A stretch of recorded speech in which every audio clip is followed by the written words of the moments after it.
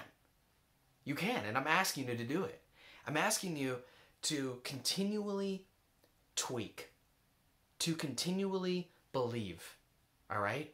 That the more awareness, the more you take care of yourself, the more you focus on what brings you contentment and nourishment in your life, the more that you fill yourself up with positive energy, that these little tweaks, filling yourself up with more and more positivity, filling yourself up with more and more whole foods, filling yourself up with, or like detaching rather, cutting yourself off from the guilt.